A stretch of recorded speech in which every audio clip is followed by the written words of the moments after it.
out with a little bit of, I won't say, we won't name it, but a little bit of a health challenge. And he's back. Yay. Matt's back this week. Yay. And we know many of our beloveds are on vacation or away, or which I'm going to be too the next few weeks, just to let you know. So anyway, let me just say good morning first. Good morning, Agape. Good morning, those of you here in person. Good morning, love streamers, whether you're on Zoom, whether you're on Facebook Live, whether you check us out on YouTube later in the week. You can now catch us on YouTube either by going to our channel, Agape Bay Area, or on our website. Our webmaster now lists the YouTube, so you can catch the talk there. Anyway, good morning, good morning. The theme for this month is forgiveness in the golden age, or as some people say, the F word. Anyway, last week we talked about forgiving ourselves, being kind to ourselves. And it's powerful. And Jesse just sang to that as well, to forgive ourselves for, so often we hold things against ourselves that really at the time, if we knew better, we would have done better, right? Because all of us, everybody, no matter how they're acting or acting out, everybody is looking for the good for themselves. Now, sometimes that good is different than what we think it is, and just know that in everybody's heart, they're wanting good, whatever that means to them. So we were always, always looking for good, no matter what. And we also mentioned, I'm mentioning this just as to remind us that there's no need for God to forgive us. God doesn't have to forgive us. You know why? Regina?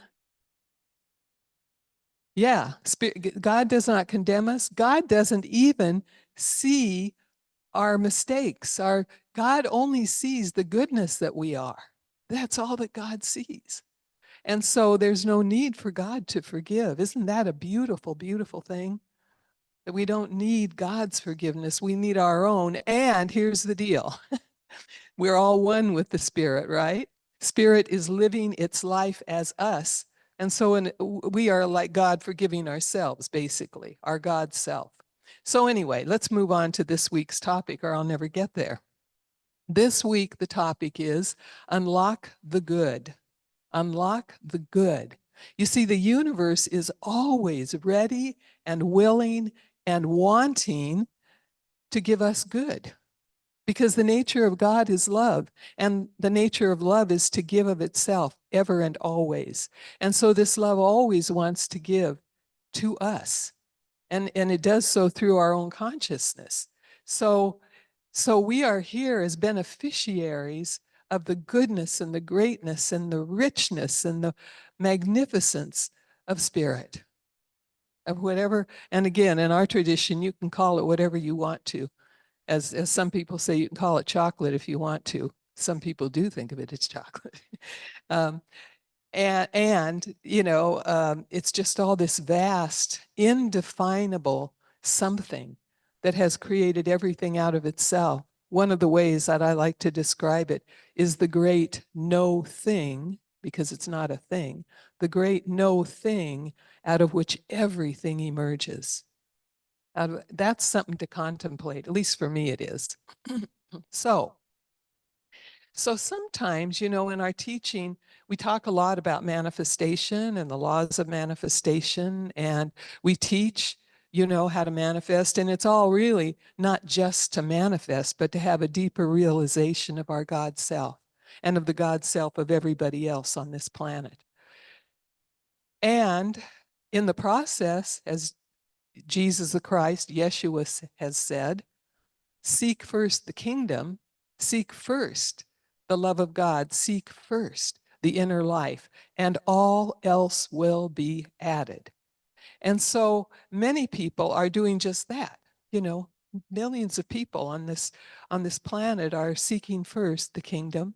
Are many people, especially in New Thought, Ancient Wisdom, and also in the indigenous tribes and so forth, they know how to manifest. You set your intention, you give your attention to the intention, you pay attention to that, you embody the energy of what it is that you want.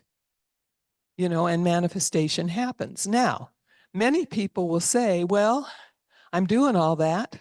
I'm praying, I'm meditating, I'm doing all that. So why the heck aren't things manifesting in my life? And an area in particular that people say that about is money. Why the heck isn't money manifesting in my life? Or why aren't relationships manifesting? Or why isn't better health manifesting? All of these questions can come up. And one answer, just one possibility, might be that we still have something to forgive, that there's still a need for forgiveness somewhere in our lives. And it's been interesting with the topic this month, the theme this month, because those of us who speak always get to live it. And so, um, I have noticed in the past couple of weeks, all these places that I thought I was pretty clean where forgiveness was concerned. And all kinds of things have come up when I'm just asking, okay, what is there that needs to be forgiven in my life? And I've seen things back as far as when I was 6 or 7 years old, going, oh my goodness, seeing things in a different light. Because at the time, like I said at the beginning, at the time, I did what I thought was for my good, for sure. And I certainly didn't mean to hurt anybody by anything. And yet there are things I see that could have caused unintentional consequences when we do something and we mean it for good, and somehow it's either misinterpreted or it doesn't turn out that way. And there are lots of those little areas that are still there that I get to look at. One place, well, I'm not going to go there yet. I'm going to tell you a story first, because as Reverend Michael says beautifully in the reading, that when we can't forgive, what it shows is there's a place of lack in our consciousness, that we think something's missing. If I think somebody has to apologize to me, if I think, somebody's done something wrong, somebody's wronged me, then I'm feeling lack somewhere. Because here's the deal. If I were feeling whole and perfect in myself, I wouldn't need you to apologize to me. I wouldn't probably even see anything to forgive, ultimately. Because I think ultimately we can get to that place where we don't. I mean, now I am pretty much to the point where when things happen, I don't, I don't resent. It's just, oh, okay, that person's having a bad day or whatever. And there's still residual from the past. So I'm going to tell you the story. How many of you know this about Leonardo da Vinci? Well, I think most of you know that he painted the Last Supper, right? He painted the Last Supper, this big, beautiful fresco in a chapel in Milan, in Italy. And during that process of painting the Last Supper, when he got to painting Jesus, he had done everybody else already. He got to Jesus and he had an argument with somebody. And we don't know what the details of the argument were, but that doesn't matter. He had a terrible argument with somebody, and he got so angry with this person that he actually was planning to beat him up, to cause harm to him. However, he didn't do that. However, then he goes back to his painting and he's working on the face of Jesus, and he can't do it.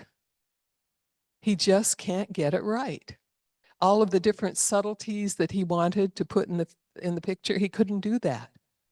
And so he gets really frustrated. Oh my gosh, I can't do this. This is this big masterpiece, and all of it's looking so beautiful, and I can't get Jesus right, And so he realized, at a certain point, he realized that he was harboring resentment in his heart.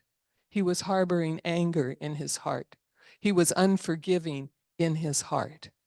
And that what he needed to do was to change that. He needed to shift. He wouldn't say it this way, but we would say it this way. He needed to shift his consciousness and come to a place of forgiveness. So what did he do?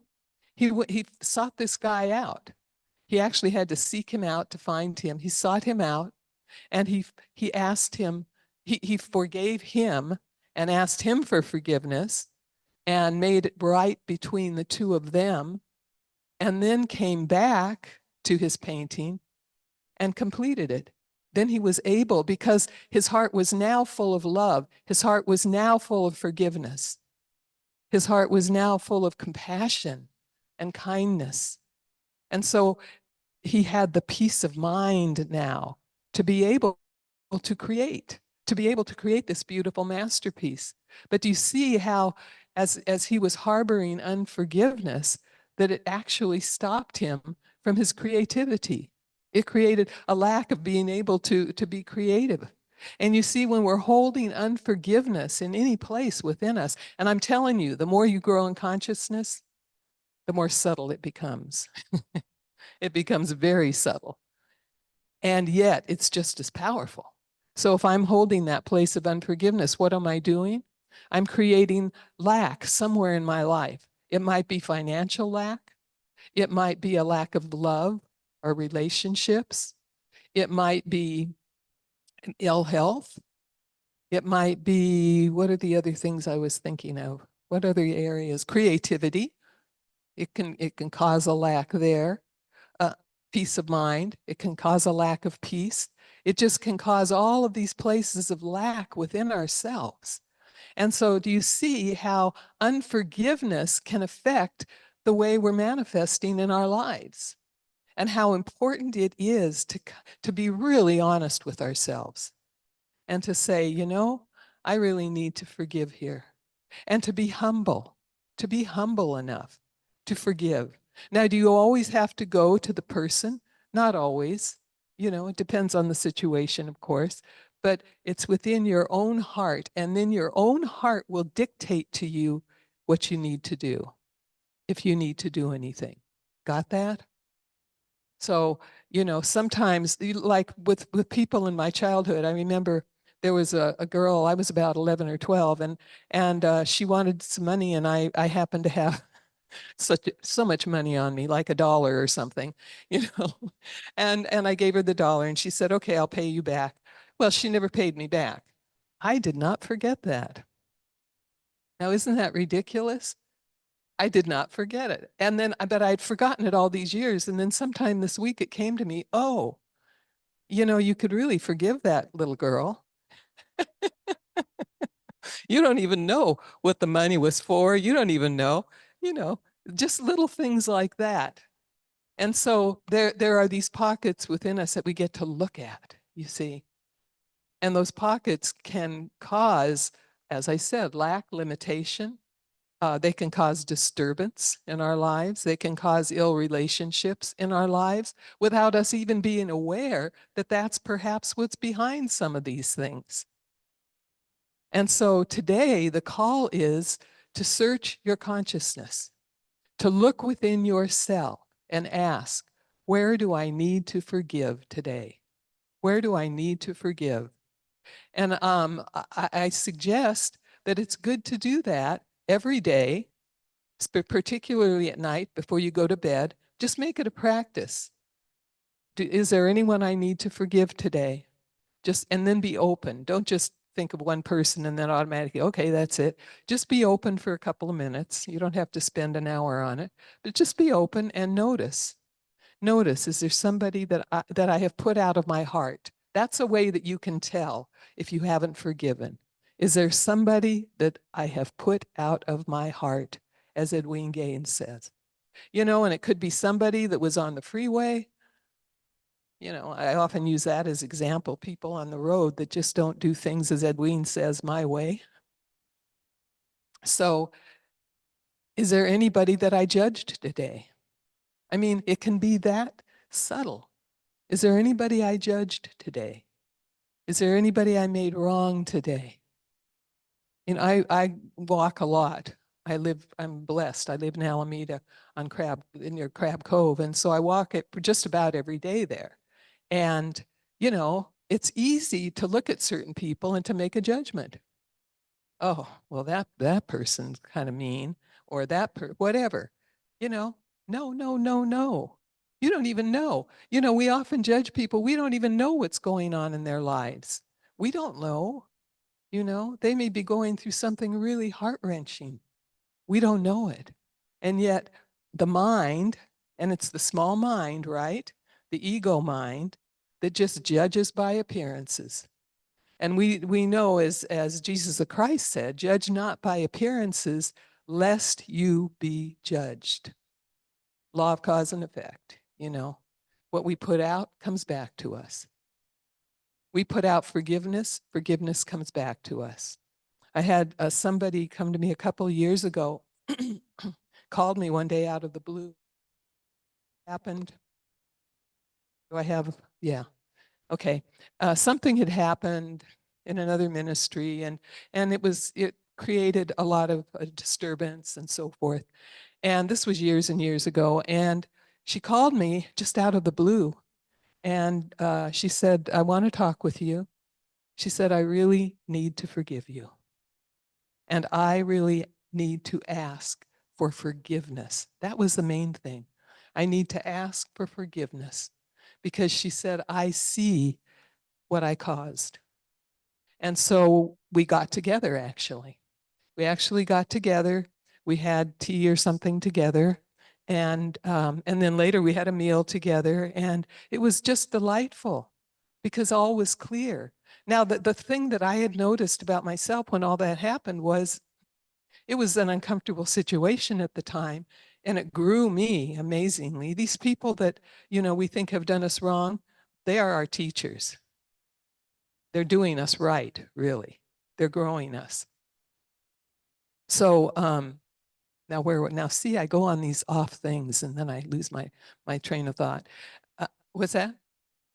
Yes, we had tea, then we had a meal, and it just became, it's a beautiful relationship again, which it had been to begin with.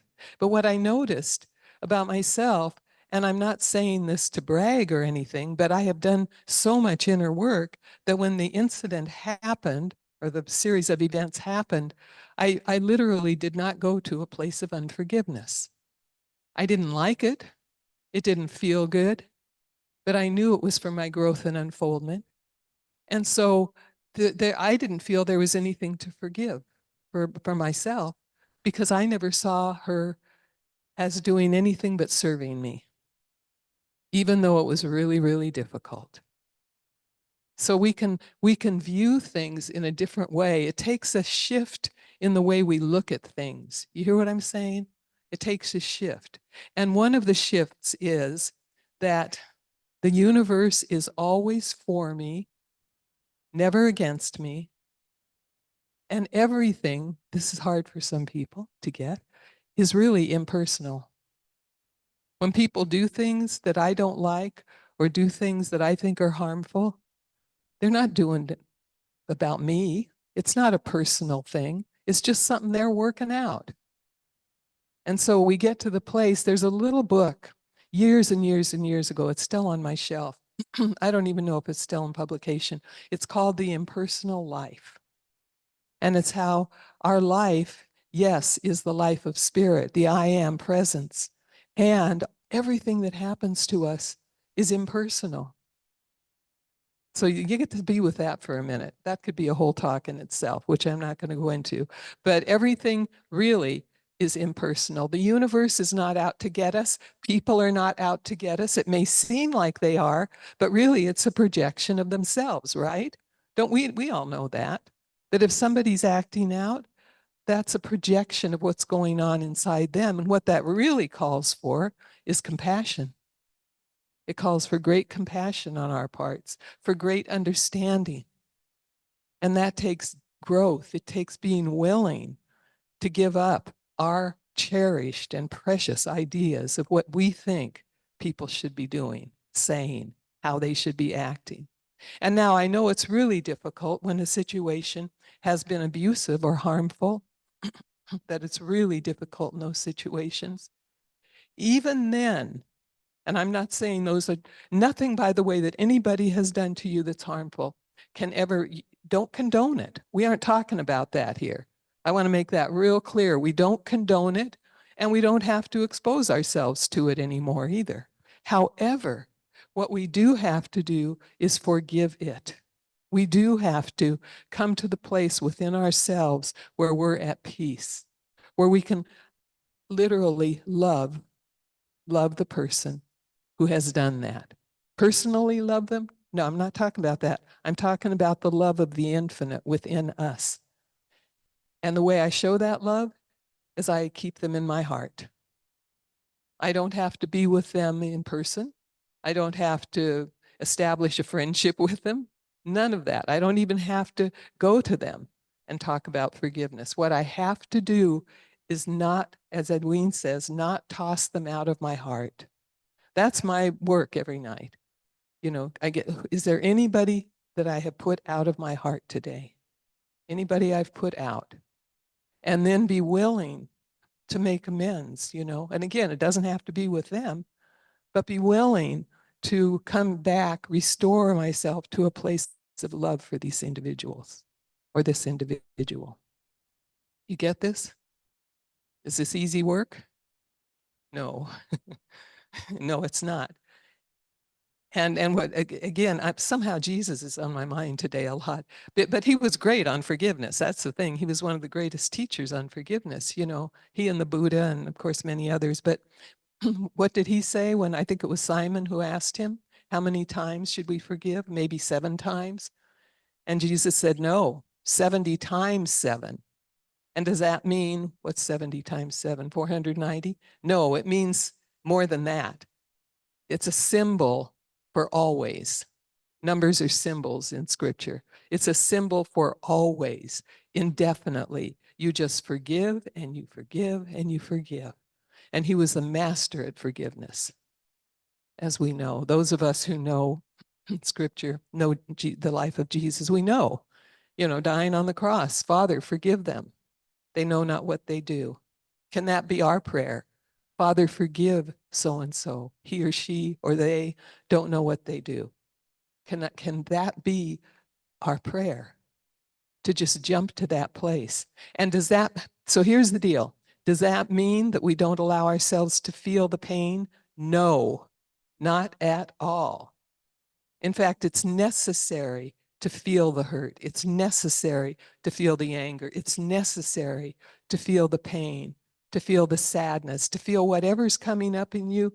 It is necessary in order to move through to forgiveness. We have to feel it.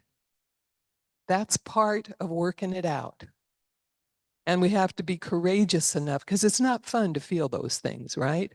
I'm sure Da Vinci was not having fun feeling all those feelings within himself, you know, when he was feeling them, and how much better he felt after he worked it out, after he did his forgiveness. So we do have to be able to feel them and not condone them. Never, ever put ourselves in toxic situations that would be harmful to us or to our families. Never, ever. So, how do we work on forgiveness? God, there was so much more I was going to say, but I don't remember it. So I'm not going to do it. Because here's the deal. When I'm here on Sundays, it's like whatever comes up, comes up. Even though afterwards I might judge it and have to forgive myself. Or, oh, that was such a good point. Well, whatever. So here's how you can work with it. First of all, as I mentioned, ask yourself, is there anything I need? Where's my forgiveness work? What's the forgiveness work I need to do? And just be open and willing to listen. Secondly, will it, W-I-L-L. In other words, be willing to be forgiving. Have intentionality around it. That in itself will take you a long way. So, you know, ask, will it, feel it. That's the next step. You know, I have intention. I see where I need to forgive. I see how that hurt at the time or how it hurts now. I'm willing to feel it. So be willing to feel that. And that's a huge part of it. And then as you feel it, and when you feel it, what do I always tell you guys? Feel it with awareness. Don't go into the land of wallowing. You know, just feel the feeling and it's going to pass, because that's what happens with emotions. You feel them and they pass. And so you're going to let yourself feel it, let it pass through, and then I forgive. Then I forgive. I forgive myself or I forgive this person. Sometimes, lots of times, it's both. I forgive that person and myself. There was something else I wanted to say here. Oh, yeah. You know, I was raised Catholic. How many of you were raised Catholic? How many of you are aware of confession? Okay, we trotted ourselves into confession when we were 7 years old or something, and then we're doing it for ages and ages, and even when we really had nothing to confess. But confess it sometimes. Sometimes it really helps to choose a neutral person and just confess all the areas in your life where you need to forgive yourself or others. That can be a purging, but here's the key. If you do it, like your practitioner is a good place to do it. You know, somebody, a prayer partner perhaps, and ask the person, say, I really want to purge this stuff. And so are you willing to listen to this? Might not be fun to listen to, but are you willing? And then you just say everything that's in your heart, in your gut about the the unforgiving areas. And it's, you know, there was a good thing about confession, really. And a psychologist will tell you this. You know, it's good for people to get out the stuff. It really is. But you have to do it with somebody that's going to be non-judgmental. You have to do it with somebody, you have to set an intention at the beginning. It's not just all of a sudden one day you're having lunch and, oh, I think I'm just going to spew all this stuff out. No, you let yourself be intentional about it. You confess it. And again, it's a way of purging it, a way of getting it out of your consciousness, out of your subconscious, because you want to get this stuff out of your subconscious mind. Because your conscious mind can then say, ah, I forgive. I forgive you. I forgive me. I forgive. And it's a big exhale because it feels good to forgive. It feels good to have relationships restored, even if it's just in you and not in the other person. And it feels really good when it's mutual. So be willing to do that. Be willing to stand up and admit and be courageous about those areas that you need work in, because I am telling you right here and right now that it will unlock so much good in your life. The universe is ready, willing, wanting to pour all of its goodness on you. Why wouldn't it want to? You are its own. You are made in the spiritual image and likeness of the divine. Why wouldn't it want you to have the all good? Think about that. You are its beloved. So say yes to receiving as well. Because sometimes we stop it because we aren't willing to receive it, you know. That's another part, but that's for another day. So just be willing. So ask yourself, just to recap, ask yourself where what's the forgiveness work I still need to do? Ask yourself that. Be willing to forgive. Be willing, because that takes humility, right? It takes courage. It takes humility. Be willing. Feel it. Part of the willingness is feel it. I'm willing to feel it. Willing to feel it. You know, let it move through you. Confess it if you need to. And then embody the love that you are. You are infinite love itself. You are capable of forgiving anything and anyone. And if you feel you can't do it, because sometimes that happens, sometimes the abuse or whatever it is, it was so difficult and so huge that people feel I just can't do it. And if you feel that way, ask Spirit, ask God, you know, help me with this. It's okay to pretend it's an outside God sometimes, you know, because this presence is always present within you, around you, willing to do your bidding. So the universe will respond if you just say, I can't do this. This is too big. Help me here. Or some people talk to their angels, you know, or some people talk to spirit guides or whatever. Just get help if you need help. And that's with anything, not just forgiveness. Get help if that's what you need, and then we encourage you always, of course, to use our practitioners. Get a prayer after service. That, by the way, requires no fee or anything. But if you have a counseling session, I'm telling you, I've had therapy with therapists and I've had therapy with practitioners, spiritual therapy. And the practitioner work has always helped me more, always, because they take me to that deep place within where I get in touch with my true self. And it's powerful and it's beautiful and it's remarkable.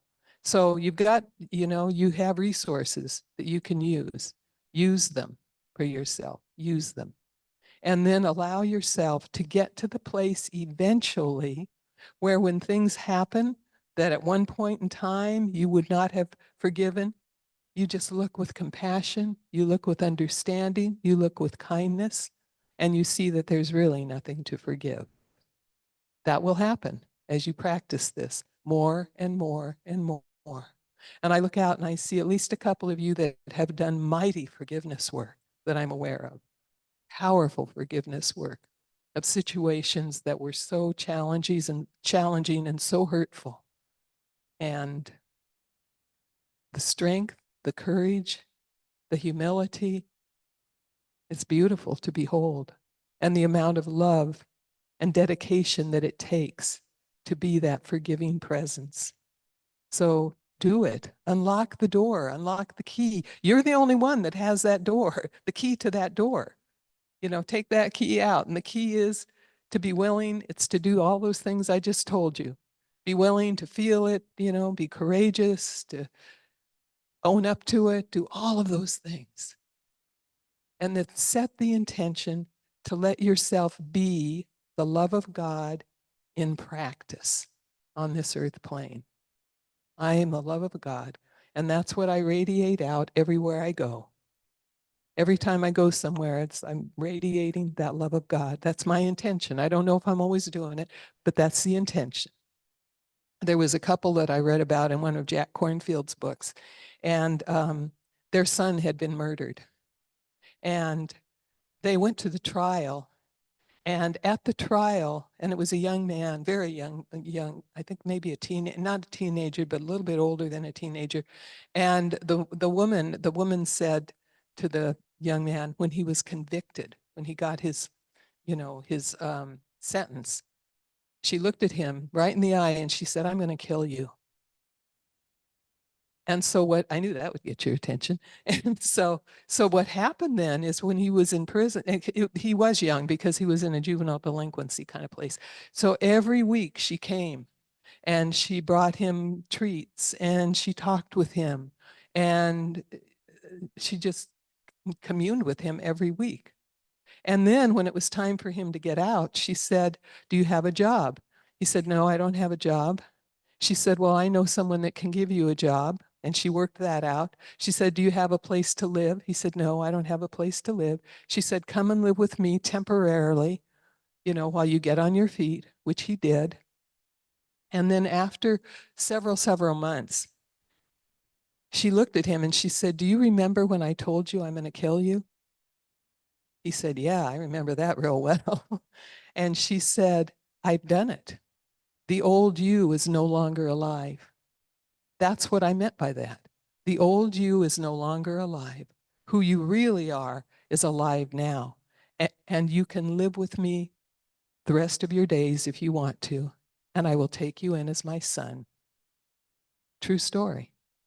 That's the kind of forgiveness that we can get to if we're willing. So with that, let's pray. Beverly's going to come up because after I do the first part of the prayer,